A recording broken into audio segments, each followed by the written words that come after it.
Magandang araw mga kaibigan. Bigyan natin ng reaction opinion ang pagbatikos ni Miss Leia Salonga sa palpak na proyekto ng gobyerno, lalo na yung PAC Silica Project. Okay, update lang muna tayo sa ating fund drive for the Brave 14 Marines. Nakapagpadala na tayo ng 470,000 pesos sa kanila. At ongoing ang ating pagtanggap ng donasyon. Sa ngayon, may more than 30,000 na naman tayong naipon. So yung mga gusto pang magpadala sa GCash, ito po yung GCash number natin, 0966-265-8480. Pangalan po niyan is Ivan Henry Sibog. 0966-265-8480. Kailangan nating suportahan ang ating Brave 14 dahil marami pang darating na kanilang warrant of arrest at kailangan nilang magpiyansa. Huwag nating sayangin yung kanilang sakripisyo na tinanggihan yung 25 million pesos na offer sa bawat isa sa kanila para bumaliktad. They remain true to their commitment na ipaglaban ang katotohanan sa flood control scam. O ito, ang ating nag-iisang Leia Salonga na puno ang salot, nagsalita na siya. First time ko siyang marinig na magsalita laban sa kahinaan, kapalpakan ng Marcos Jr. administration. Title, isa na naman itong palatandaan kung gaano kahina ang paglilingkod sa atin ng ating gobyerno. Nag-repost si Leia Salonga sa Instagram ng mensaheng bumabatikos sa serbisyo ng pamahalaan kasabay ng usapin sa konsumo ng tubig. Konsumo ng tubig ng mga data center sa Pilipinas. Nakasaad sa reposted graphic.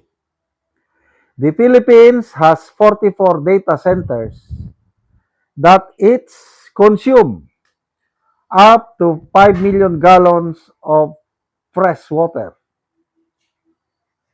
40 million Filipinos still don't have access to clean drinking water.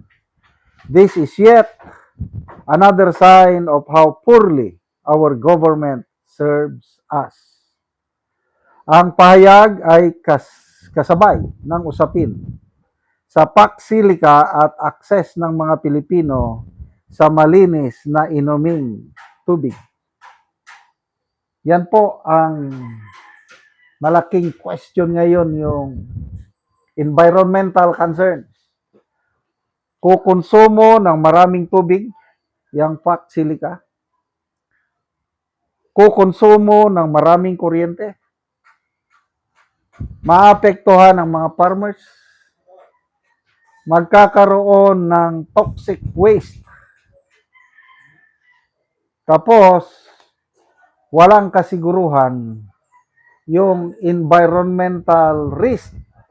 Sabi lang ng DNR, they will strictly observe o implement environmental laws. Naniniwala ba kayo dyan? Mismo ang mga scientists ng UP ang kumu-question, nasaan yung blueprint? Nasaan ang plano nila? Paano nila i-dispose yung tailings or toxic waste? Ang sagot, wala.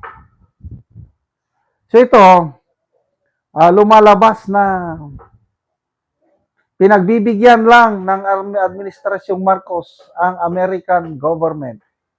Kasi ito, labanan ng US at saka China.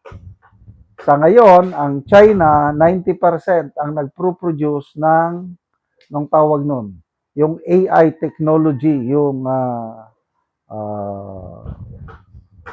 rare earth minerals para i-process yung mga nickel at iba pa.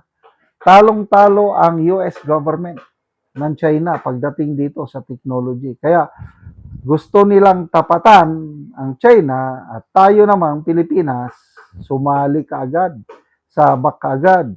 Sinasabi lang na marami daw trabahong ibibigay.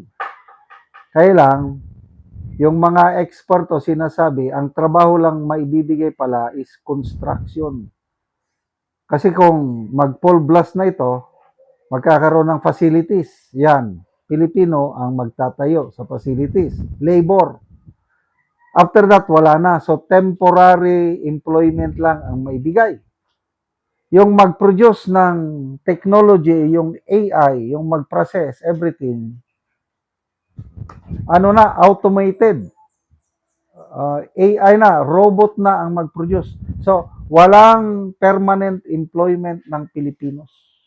Yun ang sabi ng mga eksperto. So, makikinabang ba tayo? Walang klarong sagot. Kung meron man, kakapiranggot. Ang makikinabang dito, sino? US government. Yung mga investors. Ang alam ko pa is, 2 years ata. For the first 2 years, walang renta ang mga investors. Masyadong ang gobyerno natin. Masyadong mapagbigay. I don't know kung anong usapan nila kasi walang transparency pagdating sa project nito. Basta lang, pumayag na ang Marcos Jr. administration. Yan. Pasok. With open arms. And everything.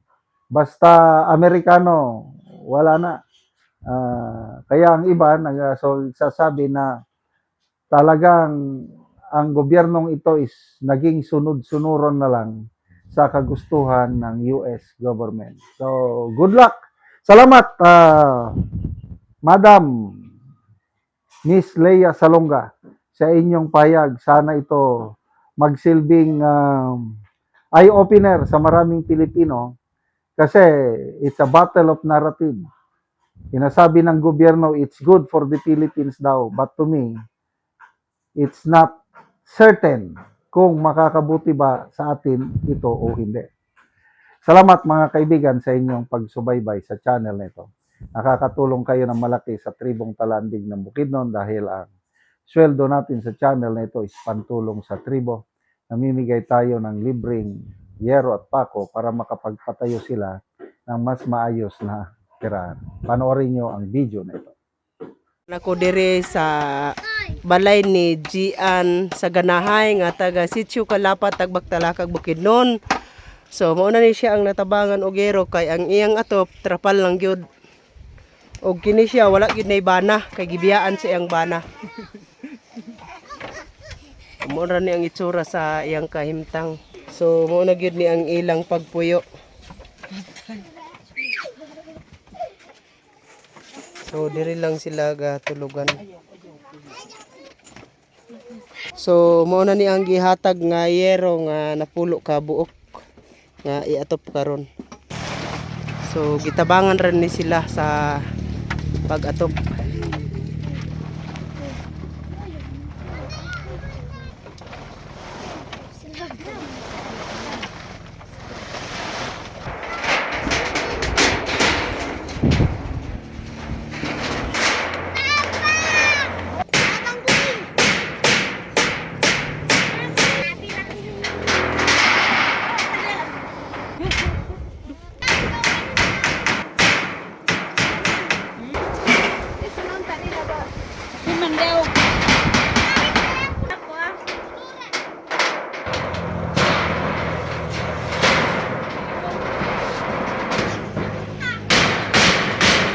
O karon humanagid sa pag-atop ang ginatabang nga hero. So nakaatop ni gid ang tag-iya aning balay.